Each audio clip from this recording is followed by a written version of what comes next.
Hello and welcome. I'm so glad you've chosen to spend this time here with me tonight. Whether you're settling into bed after a long day, finding a quiet moment to yourself, or simply seeking some peace and calm, you're in exactly the right place. Tonight we're going on a gentle journey back in time, over 3,000 years into the past, to one of humanity's most fascinating and peaceful civilizations, ancient Egypt. There's something deeply soothing about ancient Egypt.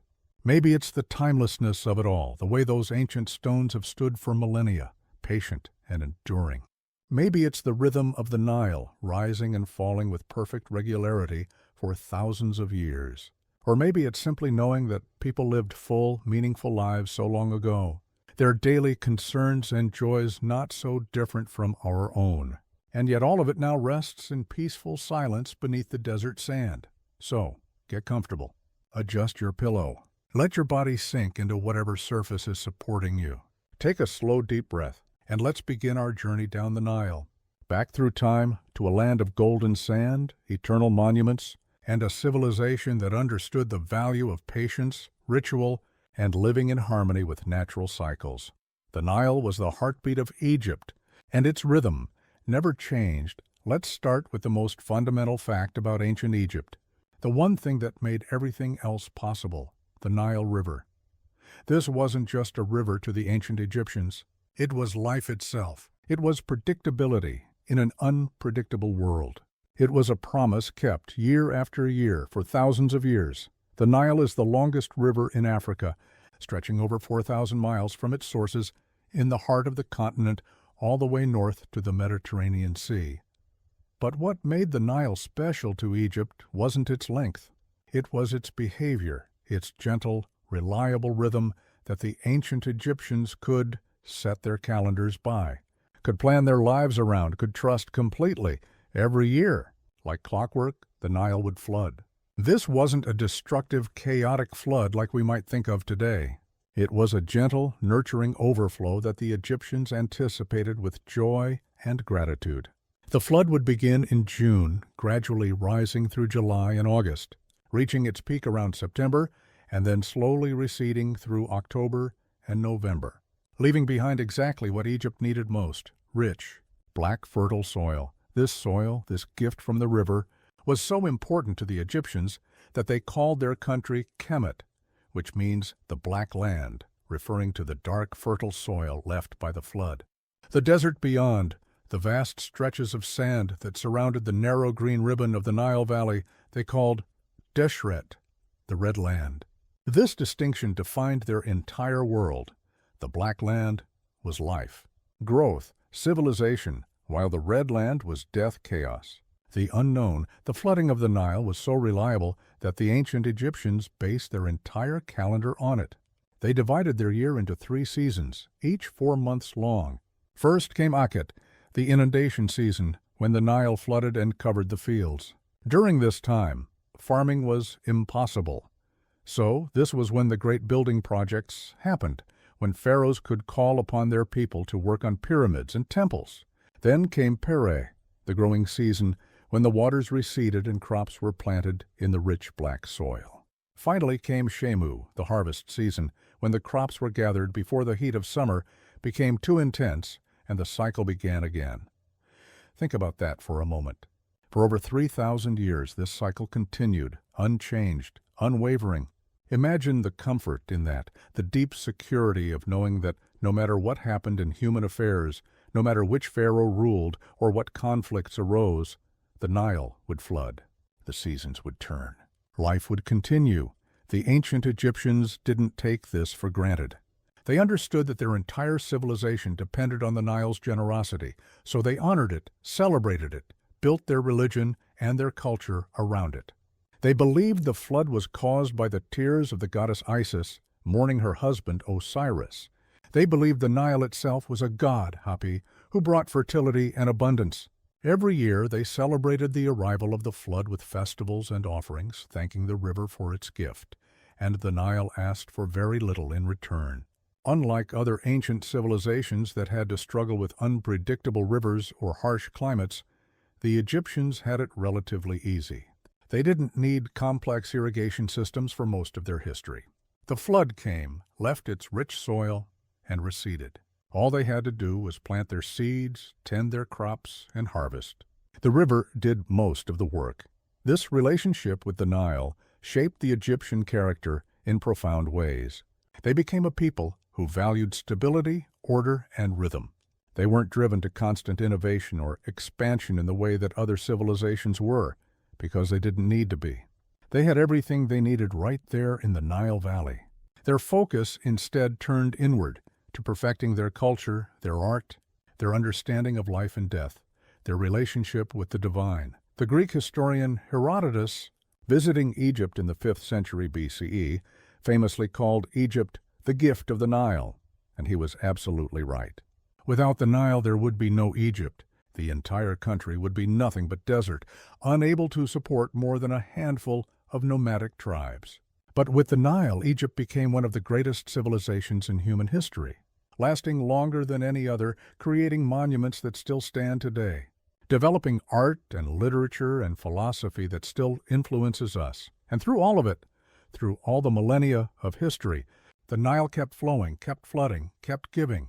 Even today, though dams have changed its behavior, the Nile is still there, still flowing north to the sea, still the lifeblood of Egypt.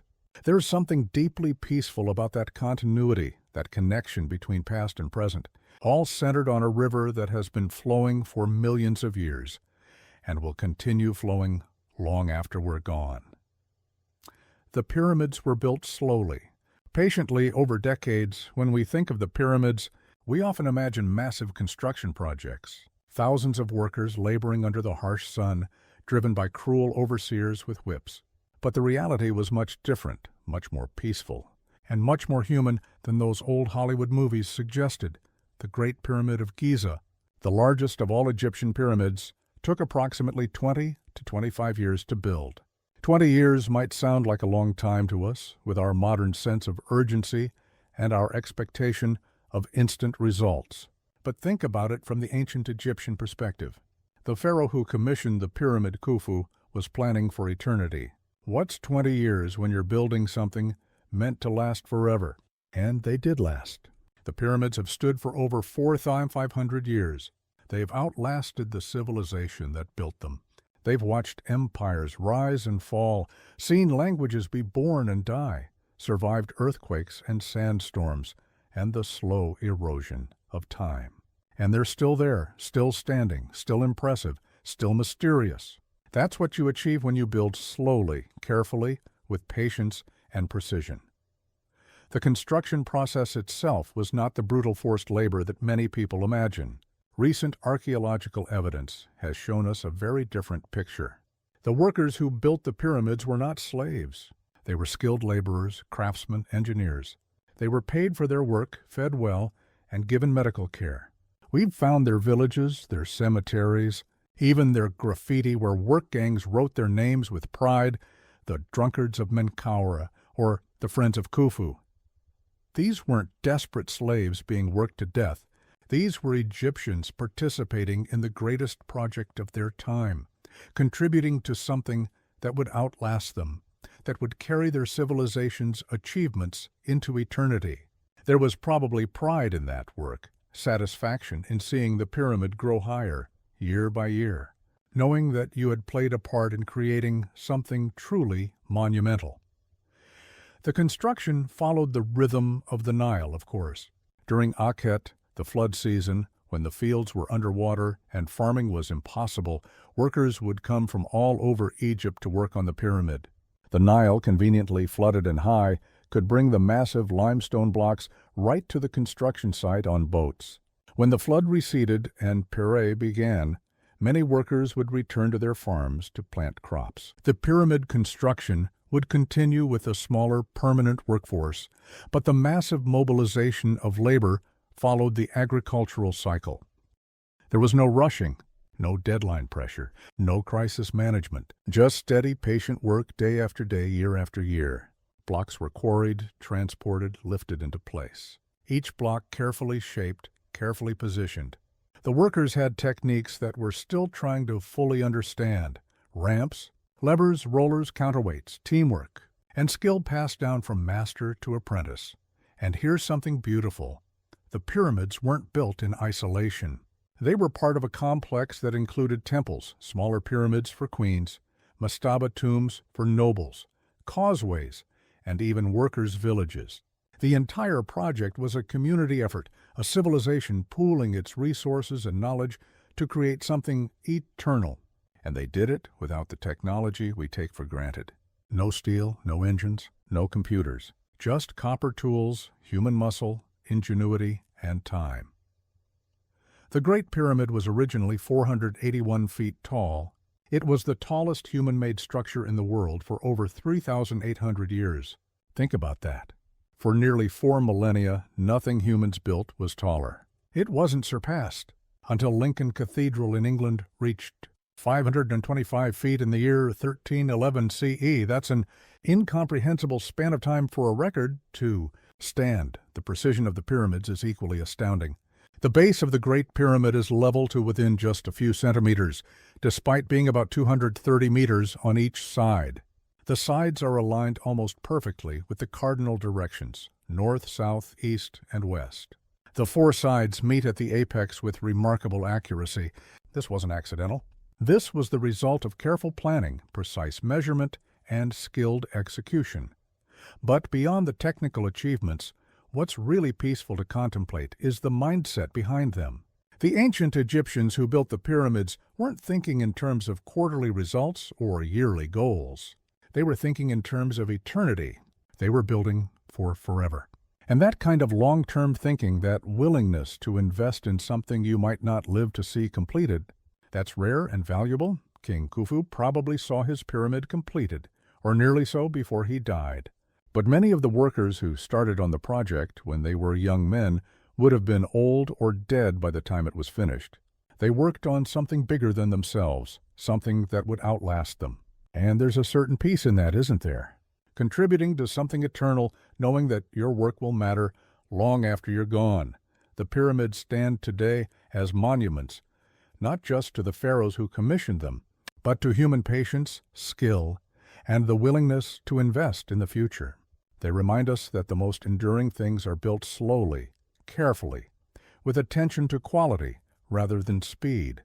In our modern world of rapid construction and planned obsolescence, there's something deeply calming about contemplating structures that have stood for 45 centuries and show no signs of falling any time soon. Ancient Egyptians worked shorter hours than we do. Here's something that might surprise you and help you relax. The ancient Egyptians, despite their impressive achievements, probably worked less than most people do today. Life in ancient Egypt, for the average person, followed a rhythm that was much more balanced, much more humane than what we've become accustomed to in our modern world. The typical workday in ancient Egypt was shorter than ours. Most workers would start early, at dawn, to take advantage of the cool morning hours. They'd work until midday, when the sun was at its most intense. Then they'd stop for a long break, resting during the hottest part of the day, perhaps eating their main meal, spending time with family. In the late afternoon, when things cooled down a bit, they might work for a few more hours, but not always. The total working time was probably around 6 to 8 hours a day, and that wasn't continuous. Compare that to modern work schedules, where 8 hours is considered standard, but many people work much more, often staying late, bringing work home, checking emails on weekends. The ancient Egyptians would have found this bizarre. Work was important, yes, but it wasn't the defining feature of life. It was what you did to sustain yourself so that you could enjoy life, not the other way around. The Egyptians also had a lot of days off. Religious festivals were frequent, and on these days, work stopped. People would celebrate, feast, participate in processions and rituals. Some estimates suggest that Egyptians might have had as many as 1 day off in every 3 or 4 days when you account for all the festivals, market days, and other breaks in routine. That's a much better ratio than the modern 5-day work week with 2 days off. And then there was the flood season, Anciet. For farmers, which most Egyptians were, this was a time when farming was impossible. The fields were underwater. So what did they do? Some worked on royal building projects, as we discussed with the pyramids. But this work was temporary, seasonal, and it was paid work. When they weren't working on these projects, they had time for other pursuits: craft work, home maintenance, family time, religious observance, rest. The pace of life was simply slower.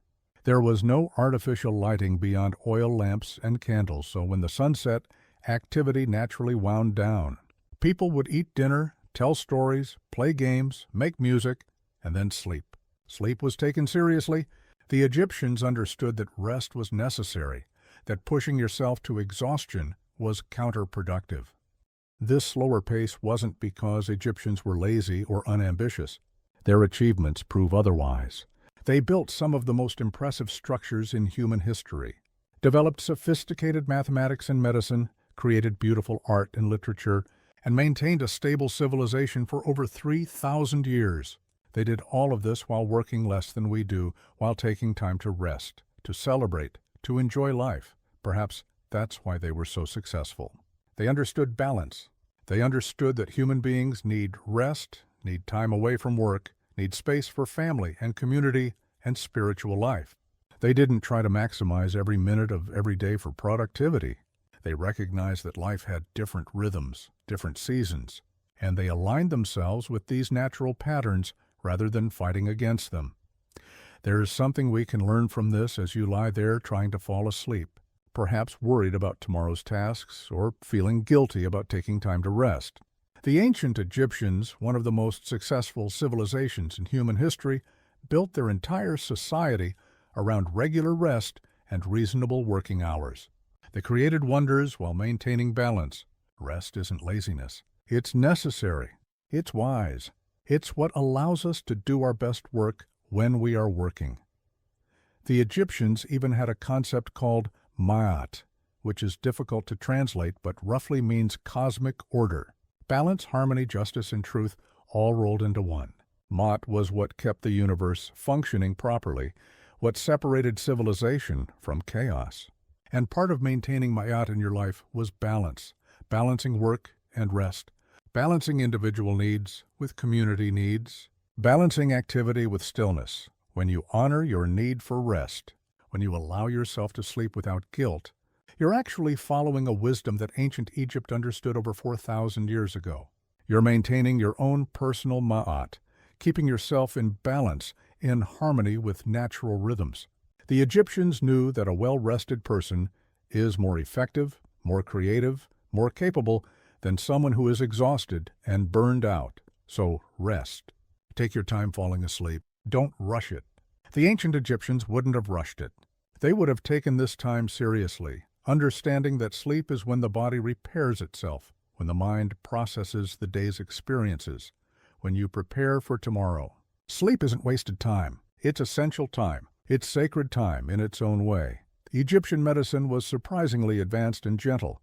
Let's talk about something that might seem unexpected: ancient Egyptian medicine. You might imagine ancient medicine as primitive, brutal, full of strange and dangerous practices. And while Egyptian medicine certainly had its limitations and its share of treatments that wouldn't pass modern standards, it was actually remarkably advanced for its time, and in many ways, it was gentler and more holistic than you might expect. The ancient Egyptians were among the first peoples to practice medicine as a systematic discipline rather than relying entirely on magic or religious ritual. They had doctors, specialists even, who focused on specific parts of the body or specific types of ailments. Herodotus, that Greek historian we mentioned earlier, noted that Egypt was full of specialists: doctors for the eyes, doctors for the teeth, doctors for internal diseases, doctors for wounds. These doctors kept detailed medical records on papyrus, documenting symptoms, diagnoses, and treatments. Several of these medical papyri have survived, giving us direct insight into Egyptian medical knowledge. The Edwin Smith Papyrus, for example, is a surgical text from around 1600 BCE that's so sophisticated it's still studied today. It describes 48 cases of injuries, wounds, and diseases, providing examination procedures, diagnosis and treatments in a logical, systematic way that wouldn't seem entirely out of place in a modern medical textbook. What's striking about Egyptian medical texts is how rational and empirical much of their approach was. Yes, they believed in magic and invoked gods in healing rituals, but they also relied heavily on observation, experience, and practical treatments. They understood that many illnesses had natural causes and could be treated with natural remedies. They developed an extensive pharmacopoeia of plants, minerals, and animal products used for various ailments. Egyptian doctors understood the importance of diet in health. They prescribed special foods for certain conditions. They understood that some ailments could be prevented through lifestyle changes. They emphasized cleanliness, regular bathing, and hygiene, understanding intuitively what we now know about disease prevention. Even if they didn't understand the mechanism of germs, they were skilled surgeons, capable of setting broken bones, stitching wounds, and even performing some cranial surgeries. They used honey as an antibiotic, which modern science has confirmed actually works due to honey's antimicrobial properties. They used willow bark for pain relief, which contains the same active ingredient as aspirin. They made poultices and ointments from various plants that genuinely had healing properties. But what's perhaps most calming about Egyptian medicine is its holistic approach. Egyptian doctors didn't just treat symptoms. They considered the whole person, body, mind, and spirit. They understood that illness could have psychological components. They believed in the healing power of rest, of good food, of pleasant surroundings. They would prescribe time off work, special diets, baths, massages, and peaceful environments as part of treatment. The Egyptians also developed dentistry. They had significant dental problems, partly because their bread often contained sand and grit from the grinding stones which wore down teeth. But they developed treatments for dental issues, filling cavities with a mixture of resin and malachite, creating bridges and dental prosthetics, treating abscesses and infections. Dental care in ancient Egypt was probably more advanced than in Europe would be for the next 3,000 years.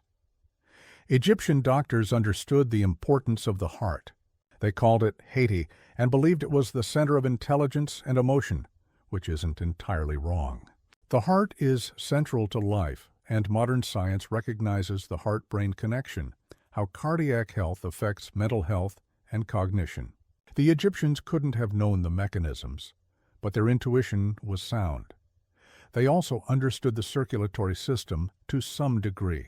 They knew that the heart sent out vessels throughout the body carrying breath and life force.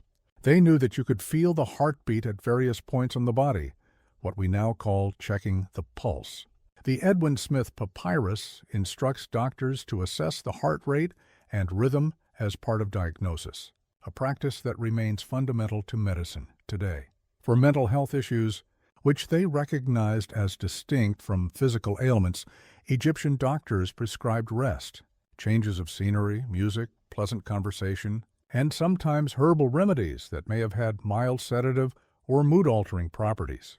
They didn't have the harsh treatments for mental illness that would plague later civilizations. Their approach was gentle, focused on restoring balance and peace to the troubled mind. The Egyptians also developed a concept of medical ethics. Doctors were expected to do their best for patients, to be honest about what they could and couldn't treat, to continue learning throughout their careers. There's evidence of medical apprenticeships, where knowledge was passed from experienced doctors to students through direct observation and practice. Medicine was respected as a profession that required both knowledge and wisdom. Importantly, Egyptian medicine was available to more than just the wealthy elite. While the best doctors certainly attended to pharaohs and nobles, there's evidence of medical care being provided to workers, slaves, and ordinary people. The workers' village at Deir el-Medina, which housed the craftsmen who built the royal tombs, had its own doctor, and records show workers receiving medical leave and treatment for injuries and illnesses. This meant that even ordinary Egyptians had access to medical knowledge that was advanced for its time. If you were injured or ill in ancient Egypt, you had a reasonable chance of receiving competent care. of being treated with medicines that actually worked, of being cared for by someone with genuine medical knowledge. That's comforting to know, isn't it? That even in the ancient world, people were looking after each other, trying to heal and help, using the best knowledge they had. The Egyptian approach to death and dying was also remarkably humane. They believed in an afterlife, which gave comfort to the dying and their families. Death wasn't seen as an ending, but as a transition to another form of existence. This belief probably made the process of dying less frightening, more peaceful.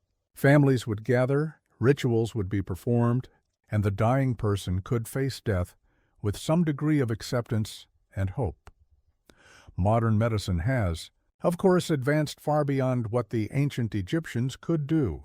But in some ways, we've lost some of their wisdom, the holistic approach, the emphasis on prevention and lifestyle, the understanding that healing involves more than just treating physical symptoms. There's been a recent movement in modern medicine back toward these ideas, recognizing what the Egyptians knew millennia ago, that true healing addresses the whole person, not just the disease, as you lie there, resting, allowing your body to heal and restore itself through sleep. You're participating in the most ancient and effective form of medicine, rest. The Egyptians understood this. They knew that the body has remarkable healing powers if given the chance, if given rest, good food, clean water, and time. Modern science has confirmed this again and again. Sleep is when your immune system does its most important work, when tissues repair themselves, when your brain consolidates memories and clears out cellular waste. So sleep well, knowing that you're following medical advice that's over 4,000 years old and still completely valid. Rest is healing. Sleep is medicine. The ancient Egyptians knew it, and your body knows it too. The same stars that guided pharaohs still shine above us. Let's turn our attention to the night sky. Because the ancient Egyptians had a deep and abiding relationship with the stars, and there's something profoundly peaceful about understanding that connection. When you look up at the night sky today, weather permitting, you're seeing many of the same stars that ancient Egyptians saw, guided their lives by, built their monuments in alignment with, and found meaning in. The Egyptians were careful observers of the heavens. They had to be. Their entire calendar was based on celestial observations, specifically the heliacal rising of the star Sirius, which they called Sopdet.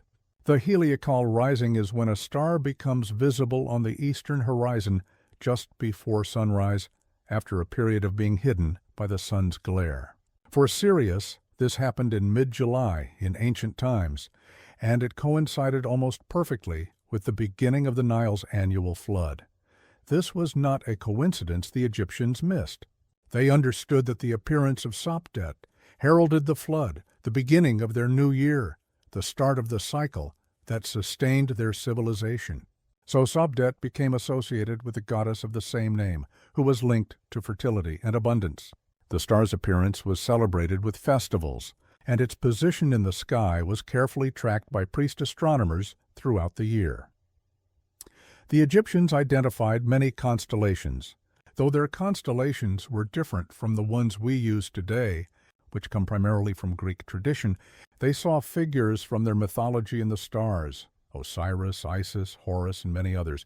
The constellation we call Orion, they associated with Osiris, the god of the afterlife. The constellation we call Canis Major, which contained Sirius, they associated with Isis. Osiris's wife, the northern circumpolar stars, the stars that never set below the horizon from Egypt's latitude, were particularly important. The Egyptians called these the imperishable stars, or the indestructible ones. They associated them with immortality, with the eternal. Pharaohs hoped to join these imperishable stars after death, to circle the celestial pole forever. This is why many pyramid shafts were aligned with circumpolar stars. They were meant to help the pharaoh's soul ascend to its eternal home. Egyptian priests became skilled astronomers out of necessity. They needed to predict the flooding of the Nile, to maintain the calendar, to determine the proper times for religious festivals and rituals. They built structures aligned with astronomical phenomena. The Great Pyramid's sides align almost perfectly with the cardinal directions. The temple of Abu Simbel is oriented so that twice a year, on specific dates, sunlight penetrates deep into the temple to illuminate statues of gods in the innermost sanctuary. These alignments weren't just for show. They were expressions of Ma'at, of cosmic order. By aligning their sacred structures with the heavens, the Egyptians were connecting earth to sky, linking the human realm with the divine, participating in the cosmic order. There was comfort in this, in feeling part of something larger, something eternal and orderly. The Egyptians also understood the difference between stars and planets. They knew that planets moved against the background of fixed stars, following their own paths across the sky. They tracked the movements of Mercury, Venus, Mars, Jupiter, and Saturn, the 5 planets visible to the naked eye. They understood these movements well enough to predict planetary positions, though they didn't develop the complex mathematical models that later Greek and Islamic astronomers would create. What's beautiful about the Egyptian relationship with the stars is how it combined practical observation with spiritual meaning. The stars weren't just lights in the sky. They were divine beings, guides, markers of time and season, connections to the eternal. When an Egyptian looked up at the night sky, they saw order, meaning, and their place in the cosmos. And here's the peaceful part. Those stars are still there. Sirius still rises in the east. The circumpolar stars still circle the north celestial pole. Orion still marches across the winter sky. The same patterns that brought comfort and orientation to ancient Egyptians can bring comfort to us. The stars are one of the few things that genuinely connect us directly to the ancient world, unchanged, eternal, patient. When you look up at Sirius on a clear night, you're seeing the same star that an Egyptian farmer saw 4,000 years ago, waiting for the flood. When you trace the constellation of Orion, you're following the same pattern that Egyptian priests mapped and associated with their god of the afterlife. There's a continuity there, a thread connecting past to present, reminding us that we're part of something larger than our individual moment in time. The stars also reminded the Egyptians of constancy in a changing world. Pharaohs would come and go. Dynasties would rise and fall. Empires would flourish and decline. But the stars kept their paths, kept their rhythms, kept shining. There was comfort in that permanence, that reliability. No matter what happened in human affairs, the cosmos continued its ancient dance, indifferent to our struggles, eternal and unchanging. Modern light pollution has stolen the stars from many of us. We live under city lights that wash out all but the brightest stars, disconnecting us from the night sky in a way that would have been unimaginable to ancient peoples. But the stars are still there, still shining, waiting for us to seek them out in darker places, to reestablish that ancient connection, to remember that we're part of a cosmos that extends infinitely beyond our daily concerns. The Egyptians believed that at death, the pharaoh's soul would ascend to the sky to join the imperishable stars, or to travel with Ra, the sun god, in his solar boat across the heavens. This wasn't just mythology to comfort the grieving. It was a genuine belief that the sky was where the eternal resided, where the gods dwelt, where the souls of the righteous went. And when you think about it, there's something almost prescient in this belief. We now know that we are, quite literally, made of star stuff. The atoms in our bodies were forged in the cores of stars and scattered across space when those stars died. We are the universe become conscious, looking back at itself. The Egyptians intuited this connection between humans and the heavens, even if they couldn't have known the physical mechanism. They felt that we belong to the sky, and in a very real sense, we do. Cats were sacred, and that's as peaceful as it sounds. Let's talk about something that will make many of you smile. The ancient Egyptians loved cats, truly and deeply loved them, to the point where killing a cat, even accidentally, could be punishable by death. If you're a cat lover, ancient Egypt would have been your paradise. Cats were domesticated in Egypt, or perhaps more accurately, cats chose to domesticate themselves around Egyptian grain stores. Egypt's agricultural abundance created large stores of grain, which attracted mice and rats, which in turn attracted wild cats. The cats that were bold enough to approach human settlements and hunt these rodents found an ecological niche, and humans quickly recognized their value. A good cat could protect an entire granary from rodent damage, but the Egyptian relationship with cats went far beyond practical pest control. Cats became beloved companions, family members, and eventually sacred animals associated with divinity. The goddess Bastet, initially depicted as a lioness, but later more commonly shown as a domestic cat or a woman with a cat's head, became one of Egypt's most popular deities. She was the goddess of home, fertility, childbirth, and protection, embodying the gentle, protective aspects of feline nature. Egyptian families kept cats as pets, and these cats were clearly loved and cherished. We have tomb paintings showing cats sitting under their owners' chairs at banquets, wearing jewelry, being offered food. We have mummified cats buried with care and ceremony, often with mummified mice included as food for the afterlife. Some cat mummies have been found wearing elaborate collars and jewelry, suggesting these were beloved pets, not just sacred animals. The reverence for cats extended to law. If a house caught fire, Egyptian law required that saving cats took priority over saving property. When a family cat died, the entire household would go into mourning, shaving their eyebrows as a sign of grief. The Greek historian Diodorus Siculus reported that when a Roman soldier accidentally killed a cat in Egypt, an angry mob killed him, despite the fact that this created a diplomatic incident between Egypt and Rome. At the city of Bubastis, the cult center of Bastet, hundreds of thousands of pilgrims would gather annually for festivals. These festivals were joyous occasions, celebrated with music, dancing, wine, and general merriment. Herodotus claimed that more wine was consumed at the festival of Bastet than during the entire rest of the year combined. People would bring mummified cats as offerings, and archaeologists have found vast cemeteries containing hundreds of thousands of cat mummies, evidence of the scale of Bastet's worship. But beyond the religious significance, what's really touching is how the Egyptian treatment of cats reflects their broader values. They recognized and appreciated cats' independence, their grace, their dignity. They didn't try to dominate or control cats the way they might train a dog. They accepted cats on cats' terms, understanding that a cat's affection must be earned, not commanded. This respect for cats' autonomy and dignity extended to how cats were portrayed in Egyptian art.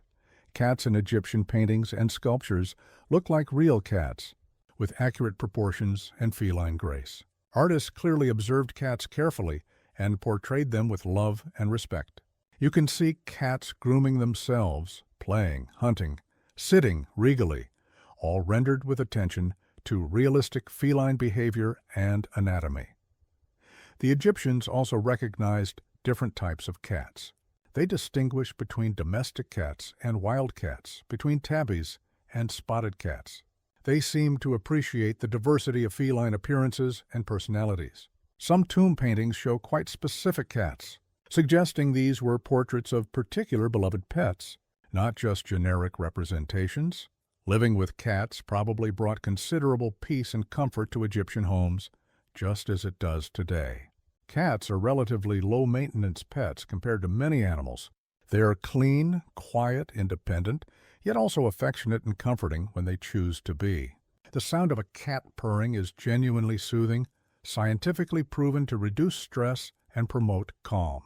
The presence of a warm, soft cat sleeping nearby can help people relax and fall asleep.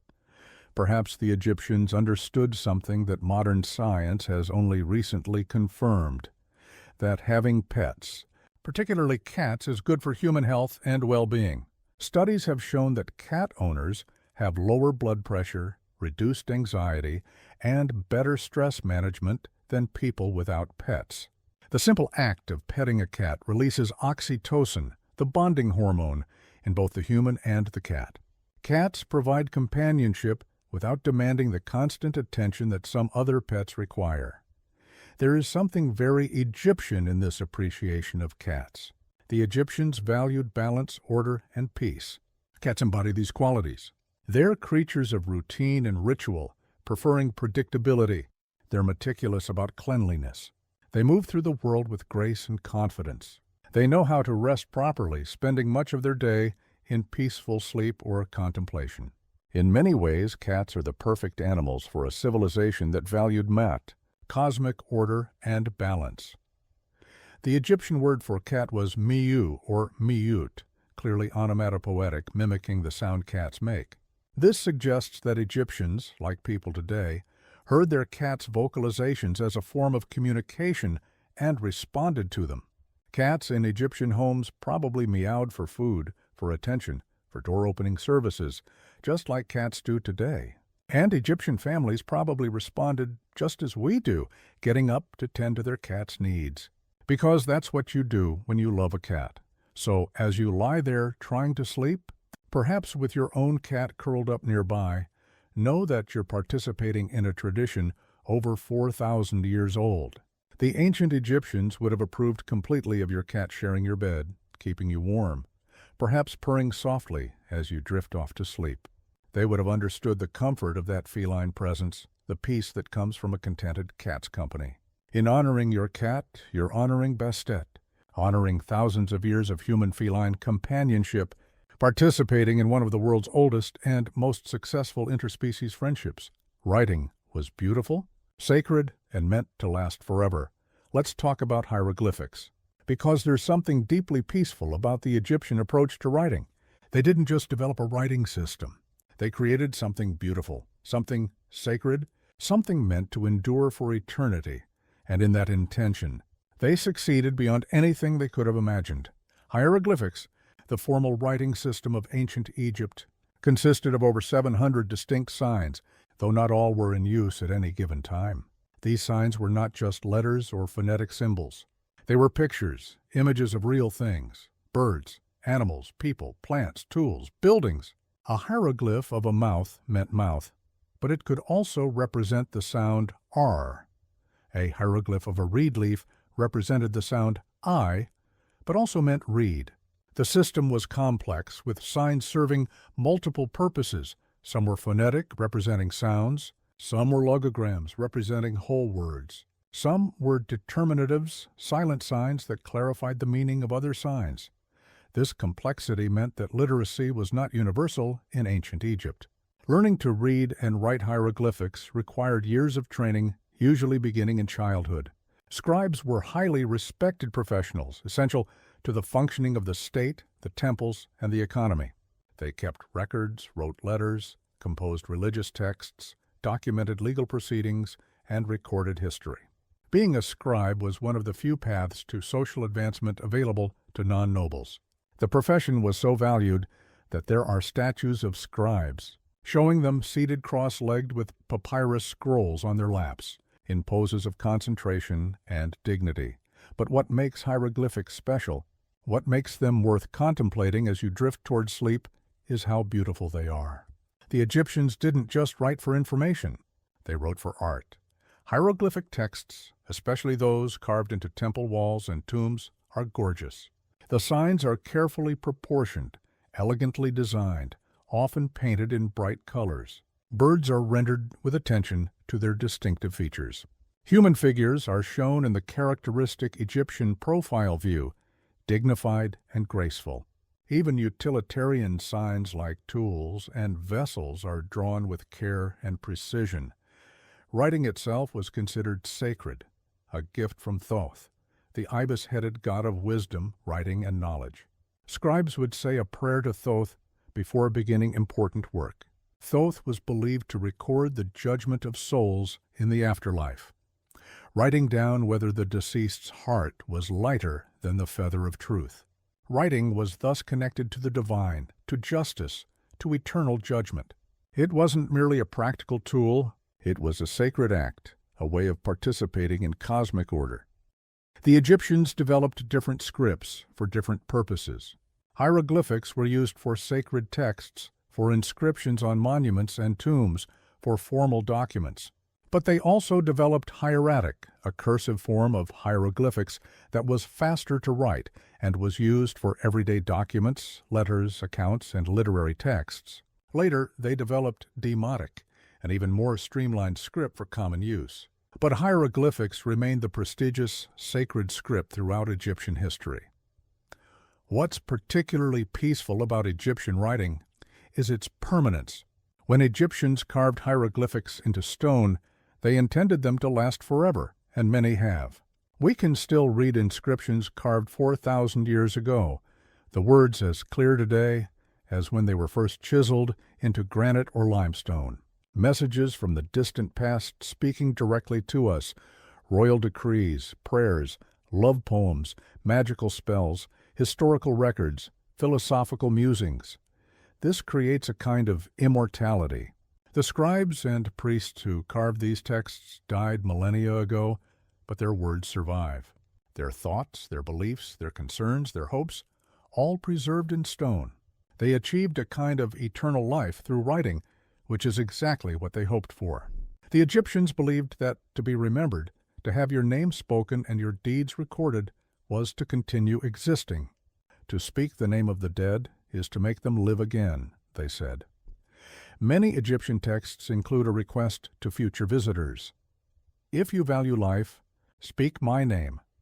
They understood that human memory is what grants a form of immortality, and they sought to ensure they would be remembered by inscribing their names and deeds in stone. And it worked. We speak their names today, thousands of years later. Ramesses, Hatshepsut, Tutankhamun, Akhenaten. They live on in memory and in the historical record they so carefully created. The content of Egyptian texts is also worth contemplating for its peacefulness. Yes, there are texts about battles and conquests, but there are also wisdom texts, instructions for living a good life, teachings from fathers to sons about virtue and proper behavior. There are love poems of surprising tenderness and beauty. There are hymns to gods that express genuine devotion and wonder. There are medical texts, mathematical texts, astronomical texts, showing the Egyptian drive to understand and document the world.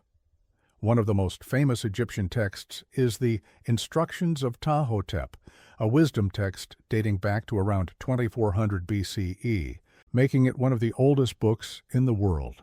It's full of advice that remains remarkably relevant.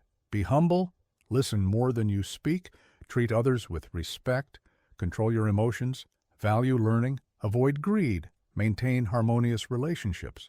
The ancient Egyptians, it turns out, understood human nature very well, and their advice for living a good life holds up across 4 millennia. There are also the pyramid texts, among the oldest religious texts in the world, carved into the walls of pyramids' inner chambers. These texts were meant to help the deceased pharaoh navigate the afterlife, providing spells, prayers, and instructions. They reveal Egyptian beliefs about death, the soul, the gods, and the afterlife in remarkable detail. Reading them today, you can glimpse the spiritual world of the ancient Egyptians, their hopes and fears, their understanding of existence, the Book of the Dead.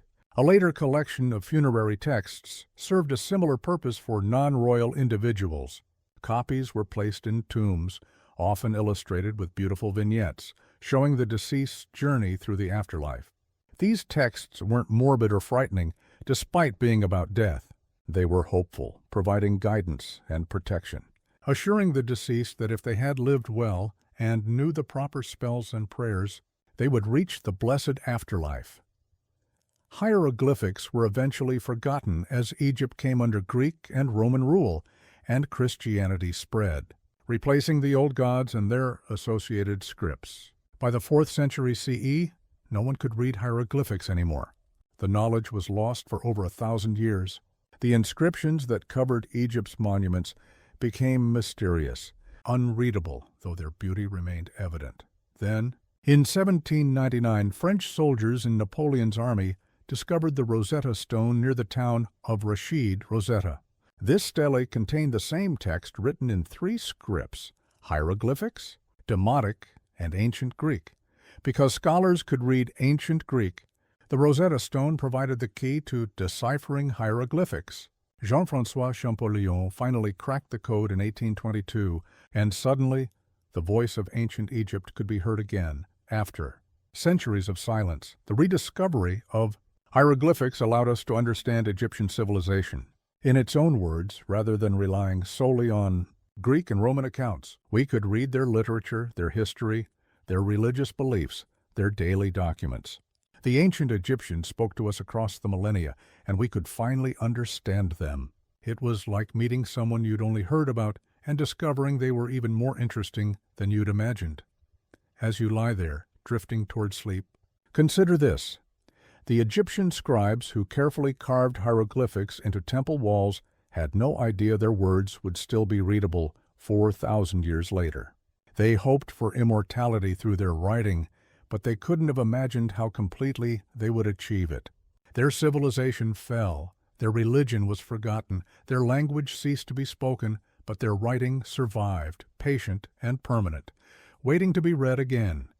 There's a lesson in that about the value of creating things meant to last, about taking time to do things beautifully and well, about the power of the written word to transcend time and death.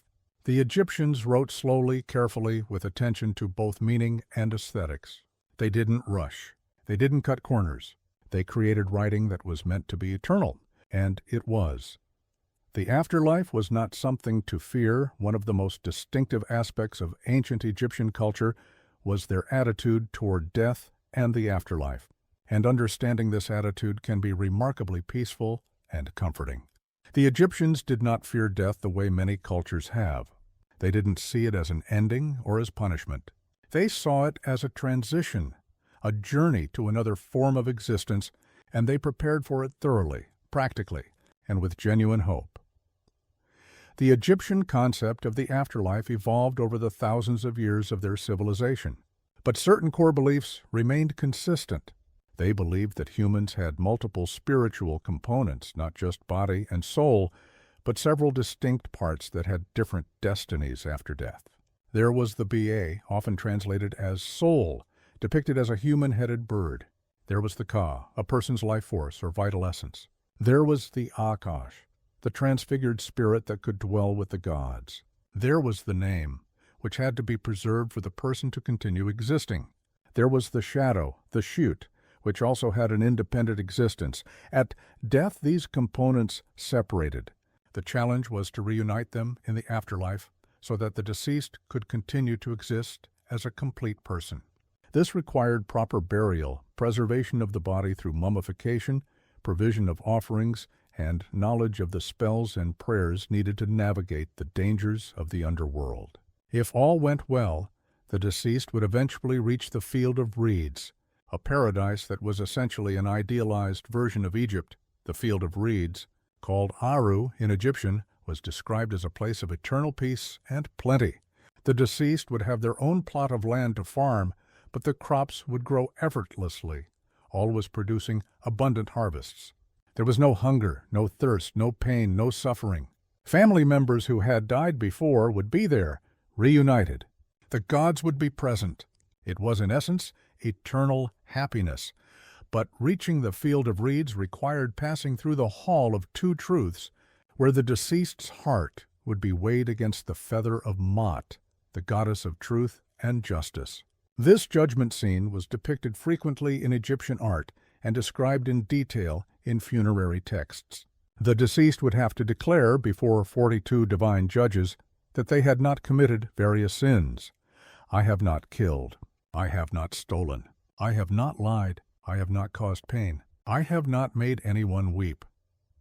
This is known as the negative confession. If the heart was found to be lighter than or equal in weight to the feather, meaning the deceased had lived a just and moral life, they would be declared true of voice and allowed to enter paradise. If the heart was heavy with sin, it would be devoured by Ammit, a demon with the head of a crocodile, the forequarters of a lion, and the hindquarters of a hippopotamus, and the deceased would face a second, permanent death. This might sound frightening, but for most Egyptians it was actually reassuring. The afterlife wasn't arbitrary. You weren't judged on whether you believed the right things or performed the right rituals, though those helped. You were judged on how you lived, on whether you treated others well, on whether you maintained Ma'at in your life and in the world. If you lived ethically, if you were kind, If you fulfilled your duties, you had nothing to fear. The emphasis on ethical behavior in the judgment of the dead suggests that Egyptian religion had a strong moral component. Being a good person mattered. Treating others fairly mattered. Living in accordance with that mattered. This wasn't just about avoiding punishment. It was about participating in cosmic order, contributing to the functioning of the universe through right action. Preparation for the afterlife was a major focus of Egyptian culture, but it wasn't morbid or gloomy.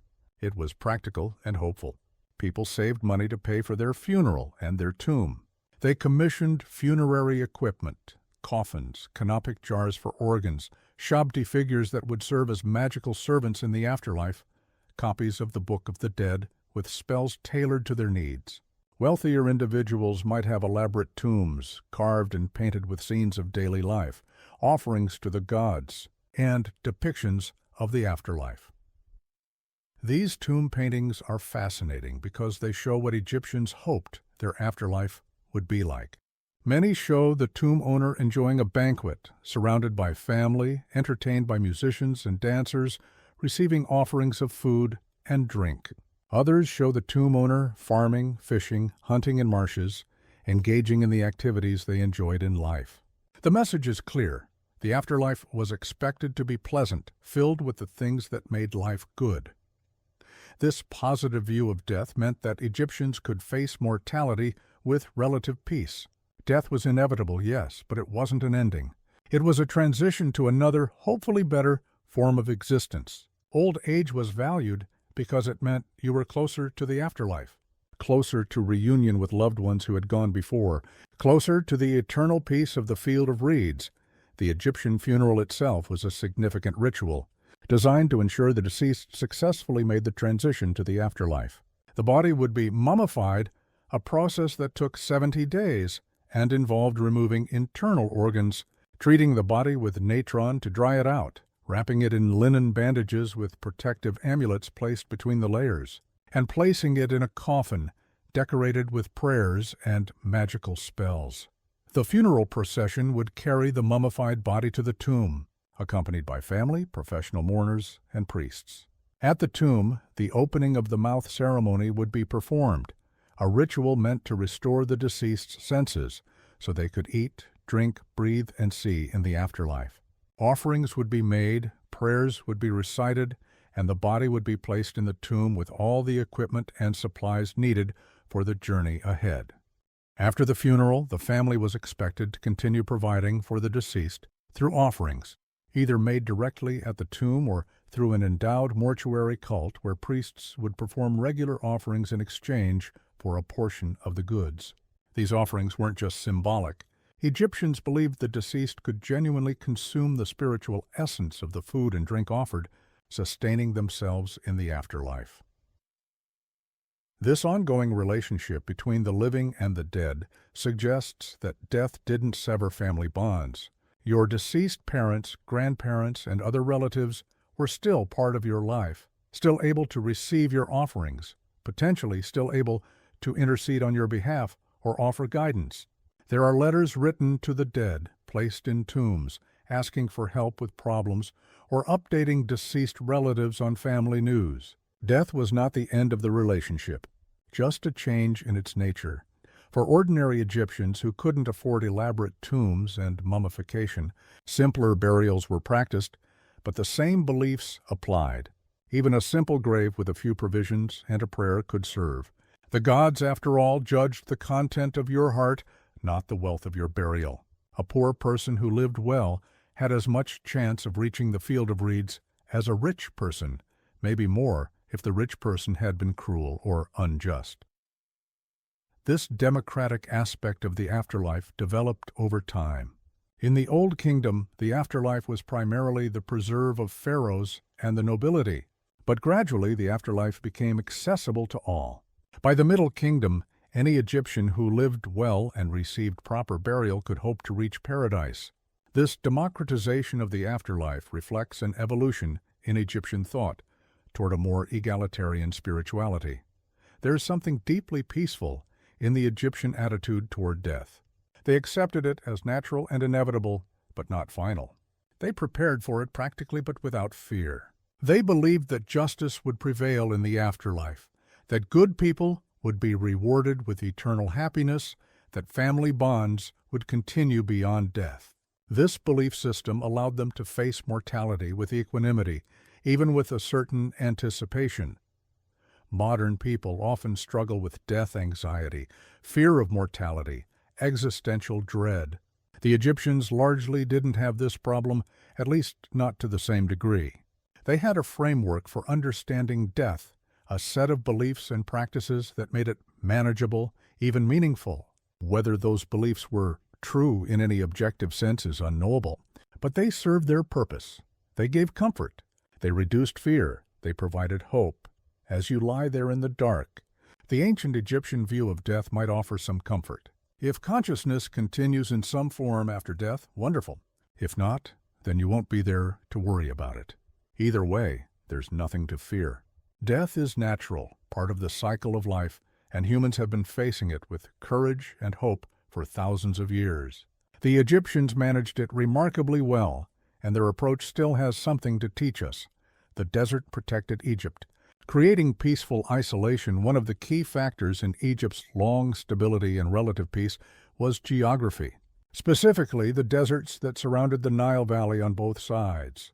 These vast expanses of sand and rock, inhospitable and difficult to cross, served as natural barriers that protected Egypt from invasion and allowed the civilization to develop largely undisturbed for millennia. To the east of the Nile Valley lies the Eastern Desert, a harsh, arid region stretching to the Red Sea. To the west lies the even more formidable Western Desert, part of the Great Sahara, an immense ocean of sand that extends across North Africa. To the south, a series of cataracts, rocky rapids, made the Nile difficult to navigate beyond the first cataract at Aswan. To the north, the Mediterranean Sea provided some protection, though it was also Egypt's main connection to other civilizations. These natural barriers meant that Egypt was relatively isolated, especially in its early history. Invading armies couldn't simply march into Egypt. They had to either brave the deserts, risking death from heat, dehydration, and sandstorms, or approach via the narrow Mediterranean coast or up the Nile, both of which were easier to defend. This geographic security allowed Egyptian civilization to develop according to its own internal logic without constant external pressure or disruption. The result was remarkable stability. While other regions of the ancient world saw constant warfare, invasion, and displacement of populations, Egypt enjoyed long periods of peace and continuity. The same language was spoken for over 3,000 years, evolving gradually but remaining recognizably the same language. The same gods were worshipped, though with evolving attributes and relationships. The same basic political structure, with a divine pharaoh ruling over a united Upper and Lower Egypt, persisted through most of Egyptian history. This stability fostered cultural achievement.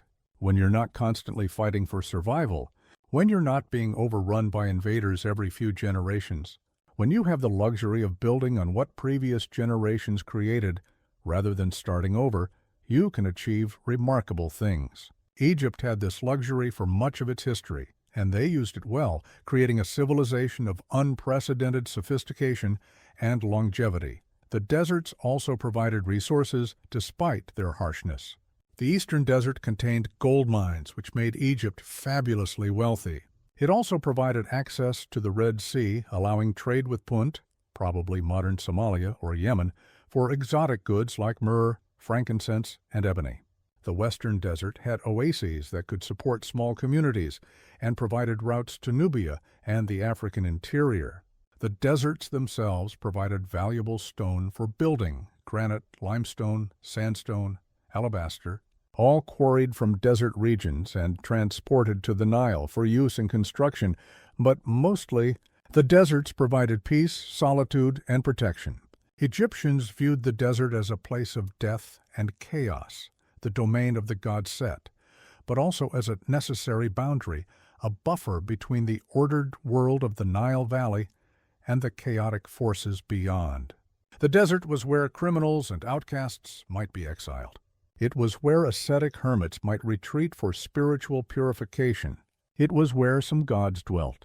But it was not where people lived or wanted to live. This created a sharp distinction in the Egyptian worldview between the Black Land, Kemet, the fertile Nile Valley, and the Red Land, Desret, the barren desert. The Black Land was life, civilization, order, Mat. The Red Land was death, wilderness, chaos, Isfet, the opposite of Mat. Yet both were necessary. The desert's very inhospitality was what made the Nile Valley safe and allowed Egyptian civilization to flourish. In later periods, when Egypt's geographic isolation broke down and invasions became more frequent, the civilization became less stable. The Hyksos invaded from the northeast around 1650 BCE, ruling parts of Egypt for over a century before being expelled. The Sea Peoples raided Egypt around 1200 BCE. Nubians, Assyrians, Persians, Greeks, and finally Romans all conquered Egypt at various points. These foreign dominations changed Egypt, introduced new ideas and practices, and eventually led to the end of traditional Egyptian civilization. But for the first 2,000 years or so of Egyptian history, from around 3100 BCE to 1100 BCE, Egypt enjoyed remarkable independence and continuity, largely thanks to its desert barriers. Those barriers gave Egypt the breathing room to become Egypt, to develop its distinctive culture, its unique worldview, its magnificent achievements. There's something comforting about the idea of protective barriers, of having boundaries that keep you safe, that allow you to develop without constant external pressure. Modern life often feels like the opposite. We're constantly bombarded with information, demands, stimuli, never given the space to simply be, to develop at our own pace. The ancient Egyptians, protected by their deserts, had that space, and they used it to create something enduring. As you prepare for sleep, think of the darkness and quiet around you as your own protective desert, a barrier against the chaos of the day, a space where you can retreat, restore yourself, be safe. The Egyptians understood the value of boundaries, of having spaces where the outside world couldn't reach you. Your bedroom, your sleep time, this is your own Black Land, your space of peace and order, protected from the chaos beyond. Bread and beer were the staff of life, and both were sacred. Let's talk about something very ordinary and yet very important to ancient Egyptian life. Food, specifically bread and beer. These two staples formed the foundation of the Egyptian diet, and they were so central to life that they had religious significance, were used as currency, and even appear in hieroglyphics as the symbols for offering or sustenance. Bread was the most important food in ancient Egypt. It was eaten at every meal by rich and poor alike. Egyptian bread wasn't like modern bread. It was denser, coarser, made from emmer wheat or barley, often containing bits of grit and sand from the grinding stones used to make flour. This was hard on Egyptian teeth as mummies show significant dental wear, but it was nutritious and filling. There were many types of bread: oval loaves, conical loaves, triangular loaves, flatbreads, thick loaves. Some were made with honey or dates for sweetness. Some were flavored with herbs or seeds. Some were specially shaped for religious offerings. Bread making was typically done by women at home, though large households and temples had professional bakers. The process was labor-intensive. Grain had to be ground into flour using stone querns. The flour mixed with water, and sometimes yeast or sourdough starter. The dough kneaded, shaped, and baked in clay ovens or on hot stones. Beer was almost as important as bread, and in ancient Egypt it was drunk by everyone, including children, though children's beer was weaker. This wasn't because Egyptians were drunkards. Ancient beer was nutritious, relatively safe to drink, safer than water, which might be contaminated, and provided calories and vitamins that complemented the grain-heavy diet. Egyptian beer was quite different from modern beer. It was thick, somewhat sweet, low in alcohol, around 2 to 3%, and nutritious enough to be considered food rather than just a beverage. It was made from barley or emmer wheat, sometimes partially baked into loaves first, then crumbled into water with dates or honey and allowed to ferment. The result was a thick, porridge-like beverage that was strained before drinking. Beer making was also typically women's work, though again, large-scale brewing for temples and estates was done by professionals. The goddess Tenenet was associated with beer and brewing, showing the religious significance of this beverage. Beer was offered to the gods, provided to the dead for sustenance in the afterlife, and used as payment for labor. In fact, workers were often paid in rations of bread and beer. A standard day's wages for a laborer might be 3 or 4 loaves of bread and 2 jugs of beer. This might sound strange to modern ears, but in a society where bread and beer were the staples of life, this made perfect sense. You were being paid in immediate usable sustenance.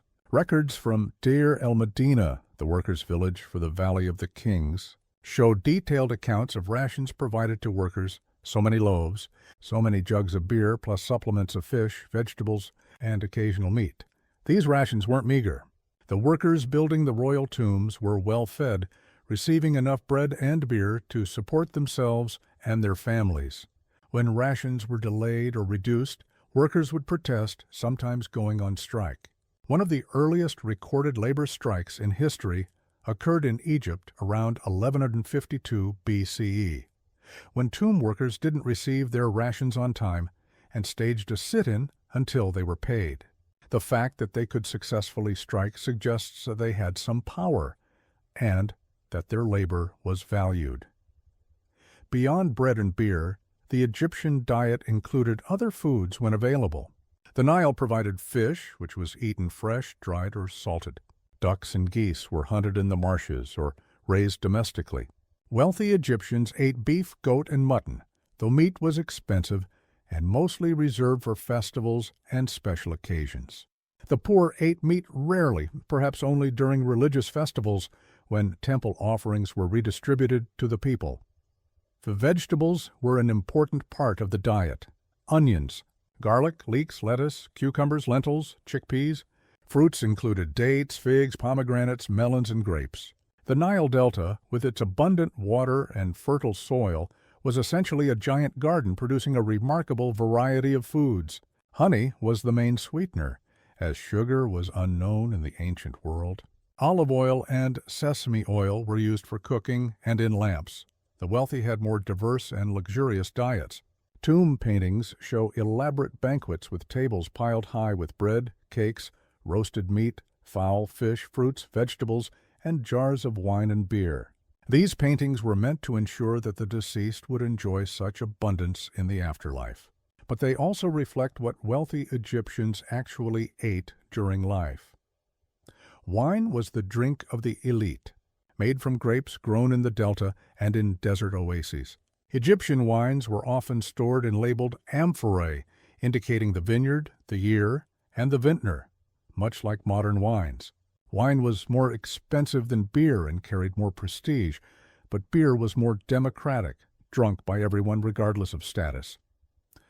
Meals in ancient Egypt were social occasions. Families ate together.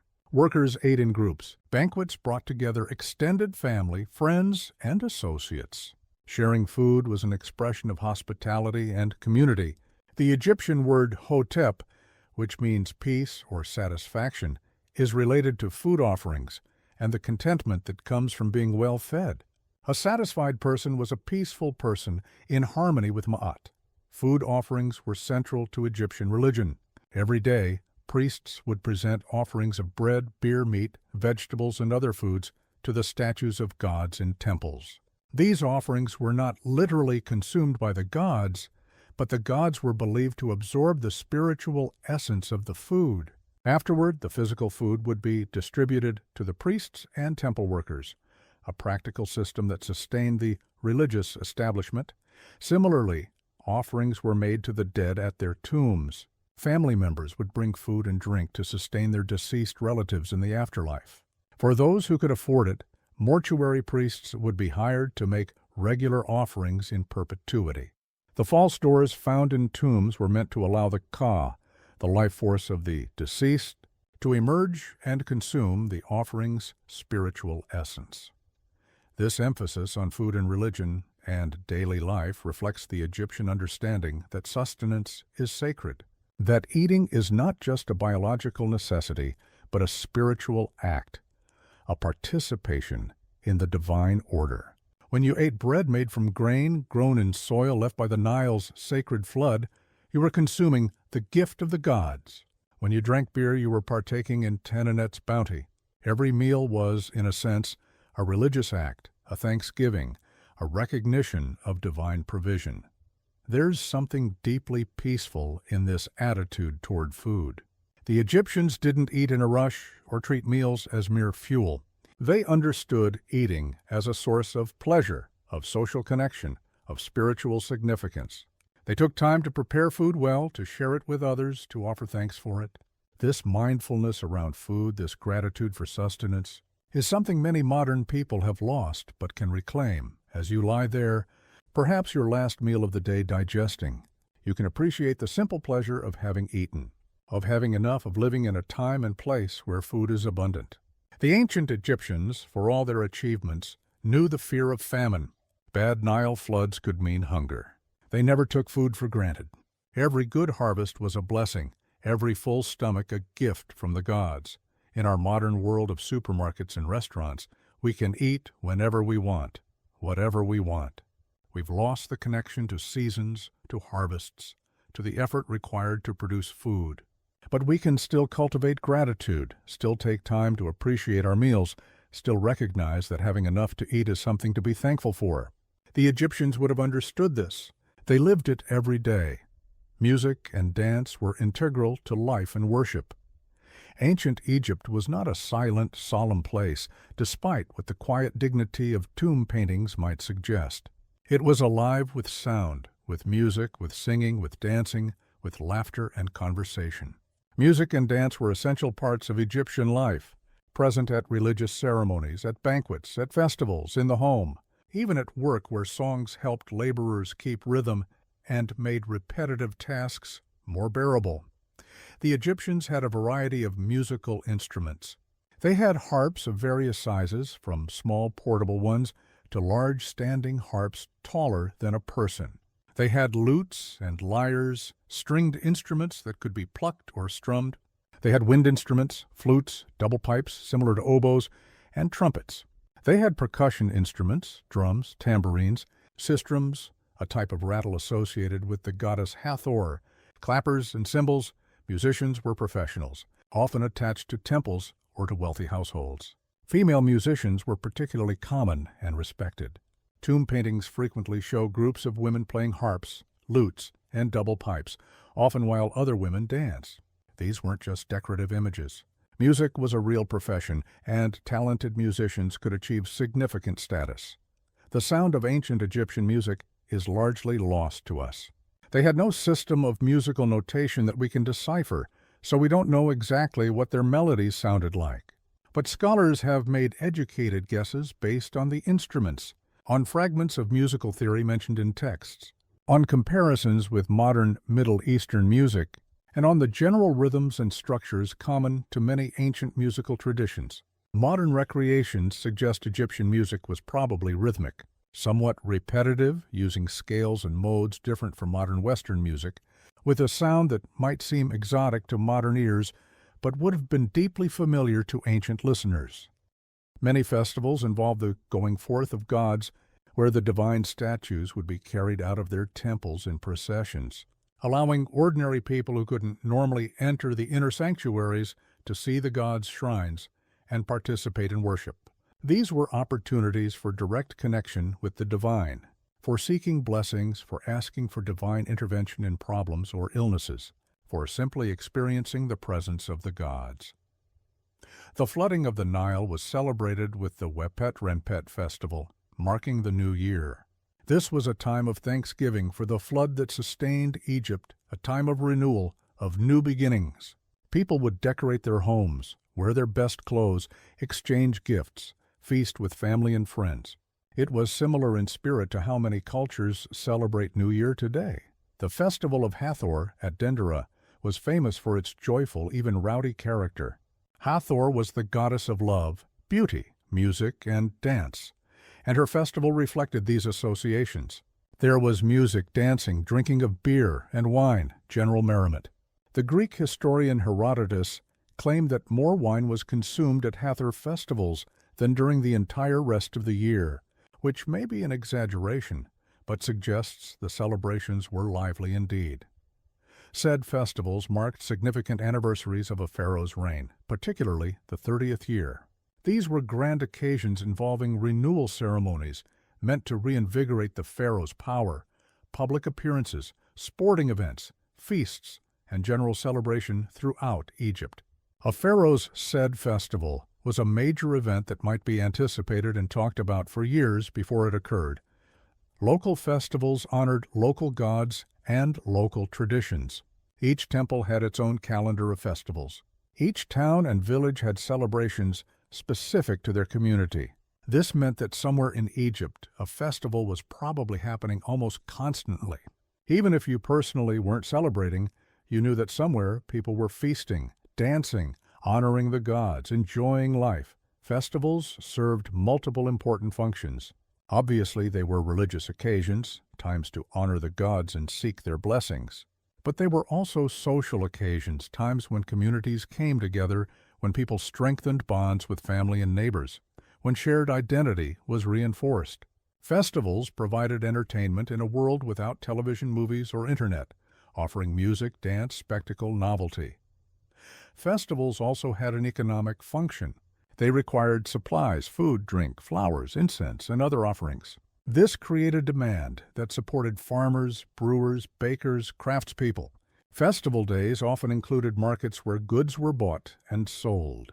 People saved money specifically to spend at festivals, making these occasions economic as well as religious and social events. For workers, festivals meant time off, a break from labor, a chance to rest and enjoy life. We mentioned earlier that Egyptians had significant time off compared to modern standards, and much of that came from festival days when work stopped and celebration began. This regular rhythm of work and celebration created a balanced life, preventing burnout, maintaining morale, keeping people connected to their communities and their traditions. The frequency of festivals also meant that life had rhythm and structure beyond just the agricultural calendar. You always had something to look forward to, some upcoming celebration to anticipate. This is psychologically important. Humans need things to look forward to, need breaks in routine, need opportunities for joy and celebration. The Egyptian festival calendar provided this, ensuring that life was not just survival, but included regular doses of happiness and connection. Many Egyptian festivals involved redistribution of wealth. Temple offerings, which could be substantial, would be redistributed to temple workers and sometimes to the broader population after the gods had received the spiritual essence. Festival feasts meant that even poor people got to eat meat, drink wine, enjoy foods that weren't part of their everyday diet. This redistribution function helped maintain social cohesion, prevented extreme inequality, ensured that everyone participated in the civilization's prosperity to some degree. There's something we can learn from this regular celebration. Modern life often relegates celebration to rare occasions, birthdays, major holidays, special events. The rest of the time is work, routine, obligation. But the Egyptians understood that humans need regular joy, regular breaks, regular reminders of what makes life worth living. They built celebration into the rhythm of their year, making it as regular and as essential as planting and harvest. As you prepare for sleep, think of rest itself as a kind of festival, a regular celebration of renewal, a time set apart from the work and obligations of waking life. Sleep is your daily festival, your time to let go of responsibilities and simply be, to restore yourself, to connect with dreams and the unconscious mind. The Egyptians would have understood this. They valued rest, valued celebration, valued the rhythms that make life sustainable and joyful, rather than exhausting and grim. What we do know is that Egyptians valued music highly. The god Hathor was the patron of music and dance, particularly associated with the sistrum, a metal rattle that was shaken to create a jingling sound. The sistrum was played especially in religious ceremonies honoring Hathor, and its sound was believed to appease the gods and drive away evil spirits. The god Bez, a dwarf deity associated with protection, childbirth, and domestic life, was also connected to music and dance, often depicted playing a drum or harp. Music accompanied religious rituals. Priests and priestesses would sing hymns, play instruments, and sometimes dance as part of temple ceremonies. These weren't solemn, quiet services. They were vibrant, sensory experiences with music, singing, incense, and movement. The gods, Egyptians believed, enjoyed music and dance. Offering these to the gods was a way of honoring and pleasing them. Music was also central to festivals, which were frequent in ancient Egypt. During festivals honoring various gods, processions would wind through streets accompanied by musicians and dancers. People would sing, clap, play instruments, creating a joyful noise that celebrated the gods and brought the community together. The festival of Hathor at Dendera, the festival of Opet at Thebes, the festival of the goddess Bastet at Bubastis, all involved music and dancing as essential elements. At private banquets, entertainment was expected. Tomb paintings show banquet scenes where guests sit on chairs or on the floor, eating and drinking, while musicians play and dancers perform. The dancers in these images are shown in graceful poses, often wearing light, flowing garments, sometimes with acrobatic moves suggesting considerable skill and training. Dance in ancient Egypt was an art form requiring practice and talent. Dance could be religious or secular, formal or informal. There were ritual dances performed in temples by trained priestesses. There were performance dances at banquets and festivals. There was probably also informal dancing at weddings, at celebrations, at harvest time, whenever people gathered and felt moved to express joy through movement. Workers sang as they labored. We have texts of work songs where laborers would sing together to coordinate their efforts and make the work go faster. Imagine men pulling a sledge loaded with a massive stone block for a pyramid, chanting in rhythm, their voices rising together in the hot sun. The song would help them pull in unison, would create a sense of shared purpose, would make the backbreaking labor a bit more bearable. Children sang and danced, learning songs and games that had been passed down for generations. Lullabies soothed babies to sleep. Love songs, some remarkably tender and sensual, expressed romantic longing. We have texts of these love songs, comparing lovers to flowers, to sweet foods, to the most beautiful things imaginable. Young people sang these songs, perhaps accompanied by lutes or harps, expressing emotions that are universal and timeless. Music and dance were also believed to have magical and healing properties.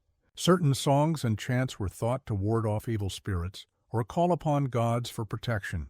Music therapy, the use of music for healing, has ancient roots, and Egypt was one of the places where this was practiced. The rhythms and melodies of music could soothe troubled minds, ease pain, create an atmosphere conducive to healing. There's something deeply human and deeply peaceful in Egypt's musical culture. Music is one of the things that makes us human, that connects us across time and culture. The Egyptians' love of music, their integration of it into daily life and worship, shows a civilization that valued beauty, that understood the power of sound to move emotion and create community, that wasn't afraid to express joy. Modern people still make music, still dance, still find joy and meaning in these art forms. When you listen to music you love, you're participating in a tradition as old as civilization itself. The instruments have changed, the styles have evolved, but the basic human impulse is the same: to create beauty through sound, to express emotion, to connect with others, to celebrate life. As you lie there in the quiet, you might mentally hear music, perhaps a favorite song playing in your mind. That's the echo of Egypt's musicians, still making their presence felt across the millennia. Music is timeless, and the peace it brings, the joy it creates, the connections it fosters. These are gifts that ancient Egypt understood and valued, gifts that remain available to us today. The Egyptian year was filled with festivals, and celebration life in ancient Egypt was punctuated by festivals. regular celebrations that broke up the routine of daily life and gave people something to look forward to. These weren't rare occasions. Festivals were frequent, sometimes occurring every few weeks, ensuring that life never became an unrelieved grind of labor, but was instead interspersed with joy, community, and connection to the divine. The most important festivals were tied to the agricultural calendar and to specific gods. The festival of Opet, celebrated at Thebes, was one of the grandest. It involved the procession of the god Amun's statue from Karnak Temple to Luxor Temple, a journey of about 2 miles. But this wasn't a solemn, quiet procession. It was a celebration involving thousands of people, priests carrying the god's shrine on their shoulders, musicians playing, dancers performing, people singing and cheering, offerings of food and drink, a general atmosphere of joy and festivity. The procession would travel part of the way by boat on the Nile, with the god's shrine placed on an elaborate ceremonial barge. The river would be filled with boats, people watching from the banks, the whole city celebrating. The festival lasted for days, sometimes weeks, during which time normal work stopped and people focused on celebration, feasting, and religious observance. The Festival of the Valley was another major celebration, honoring the dead. Families would visit the tombs of their ancestors, bringing food and drink offerings, spending time at the burial sites, sometimes staying overnight. But this wasn't a somber occasion. It was a celebration with music and dancing, a joyful remembrance of deceased loved ones, an affirmation of the continuing bonds between the living and the dead. Egyptian art followed perfect proportions for 3,000 years. Let's talk about Egyptian art, because there's something deeply calming about its stability, its consistency, its adherence to timeless principles of proportion and composition. For over 3,000 years, Egyptian artists followed essentially the same conventions, creating works that are instantly recognizable as Egyptian, that share a family resemblance across millennia, that speak of a culture confident in its traditions and uninterested in constant change for its own sake. Egyptian art, particularly the formal art in tombs and temples, followed strict rules of proportion and composition. Human figures were typically shown in what's called composite view, the head in profile, the eye drawn as if seen from the front, the shoulders frontal, the waist and legs in profile. This wasn't because Egyptian artists didn't know how to draw realistically. It was a deliberate choice, a way of showing the most characteristic and informative view of each body part. Artists used a grid system to ensure correct proportions. A standing human figure would be exactly 18 squares tall from the bottom of the feet to the hairline. A seated figure followed different but equally precise proportions. These grids ensured that all figures had the same ideal proportions, creating visual harmony and making it easy to work with multiple artists on large projects while maintaining consistency. Size in Egyptian art indicated importance, not distance. The pharaoh would be shown larger than nobles, who would be larger than commoners, who would be larger than servants. This hierarchical scaling made the social order immediately clear. It wasn't realistic in the photographic sense, but it conveyed information efficiently and clearly. Colors had symbolic meanings. Red and yellow represented the sun, life, vitality. Blue and green represented the Nile, fertility, rebirth. Black represented fertile soil and regeneration. White represented purity and sacredness. Gold represented the flesh of the gods and eternity. Artists chose colors not just for aesthetic reasons, but for their symbolic significance, adding layers of meaning to their work. Despite these strict conventions, Egyptian art was far from rigid or lifeless. Within the rules, artists achieved remarkable beauty, grace, and even individuality. Portrait statues show specific facial features, suggesting these were genuine attempts to capture individual likenesses. Tomb paintings include charming details: cats sitting under chairs, children playing, birds in marshes, flowers and plants rendered with botanical accuracy. The consistency of Egyptian artistic conventions across time is astounding. An artwork from the Old Kingdom, around 2500 BCE, and one from the New Kingdom, around 1300 BCE, would follow essentially the same rules, use the same compositional techniques, show the same style. That's over 1,000 years of consistent artistic tradition, during which European art, for comparison, would go from medieval to Renaissance to Baroque to neoclassical and beyond. This consistency wasn't due to lack of creativity or innovation. It was a conscious choice, a reflection of Egyptian values. They believed they had found the correct, the ideal way to represent reality. Why change it? The gods approved of this artistic tradition. The ancestors had used it. It worked to fulfill art's function, to serve the gods, to honor the dead, to record history, to create beauty that would endure for eternity, and endure it has. Egyptian art still moves people today. Museums displaying Egyptian collections are always popular. There is something appealing about the clean lines, the clear compositions, the bright colors, the sense of order and purpose. Egyptian art doesn't try to shock or challenge or deconstruct. It presents an idealized, ordered vision of reality, a world where everything has its proper place and proportion, where beauty follows rules, where chaos is excluded. This doesn't mean Egyptian art was always formal and rigid. Informal art, the sketches and drawings done by artisans for practice or for their own enjoyment, shows much more freedom, humor, even irreverence. There are ostraca, pieces of pottery or limestone used as sketch pads, showing animals behaving like humans, satirical scenes, quick studies of movement and posture that display considerable artistic skill and freedom. But for the formal art that adorned tombs and temples, that represented pharaohs and gods, the rules were followed carefully. This art was too important to be experimental. It had religious and magical functions. The images weren't just decorations. They were meant to have power, to ensure the deceased would have everything needed in the afterlife, to honor the gods properly, to record deeds and names for eternity. The process of creating art was itself ritualized.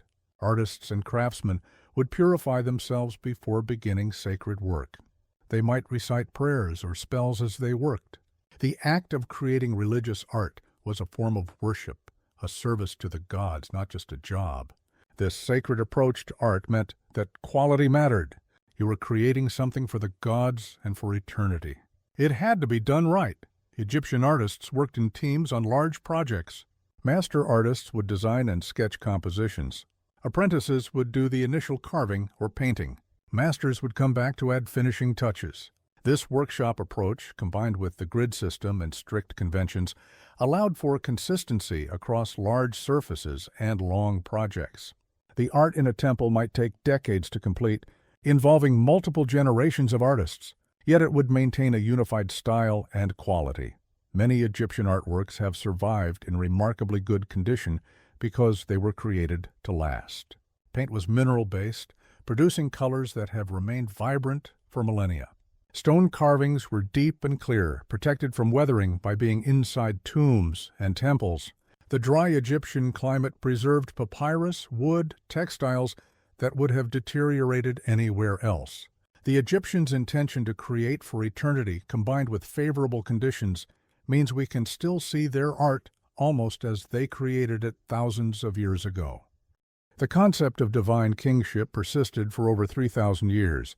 From the first pharaoh, traditionally identified as Narmer or Menes, around 3100 BCE, through the last native Egyptian pharaohs ending with the Persian conquest in 525 BCE, and even continuing in modified form under Ptolemaic Greek rule until Rome annexed Egypt in 30 BCE. That's extraordinary longevity for a political system, suggesting that whatever its flaws, it provided something that people found valuable: order, stability, continuity, and a clear sense of Egypt's place in the cosmic order. Modern democracies operate on very different principles, with power distributed, leadership temporary, authority derived from consent of the governed. We wouldn't want to return to divine kingship, but we can recognize what it provided in its time and context: a stable political structure that endured for millennia, a sense of order and purpose, a framework that allowed a remarkable civilization to flourish. As you drift towards sleep, the very concept of the pharaoh, eternal, unchanging, maintaining cosmic order, has a certain peaceful quality. In a chaotic world, the pharaoh represented stability. In uncertain times, the pharaoh represented continuity. The office itself was eternal, even though individual pharaohs were mortal. There's comfort in that, in the idea that some things remain constant, even as everything else changes. The pharaohs are long gone, but the pyramids and temples they built still stand, still testament to the civilization they ruled, still maintaining a presence in our world across vast gulfs of time. Conclusion: Ancient Egypt teaches us to take the long view. As we near the end of our journey through ancient Egypt, let's reflect on what this civilization can teach us. What wisdom we can draw from contemplating a culture that lasted over 3,000 years and left monuments that have endured for nearly 5,000. Perhaps the most important lesson is about time itself, about the value of taking the long view, of building for permanence rather than for immediate gratification. The Egyptians thought in terms of eternity. They built pyramids that would last forever.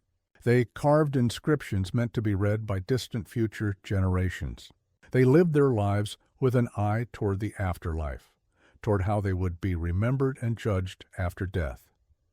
This long-term thinking gave them perspective.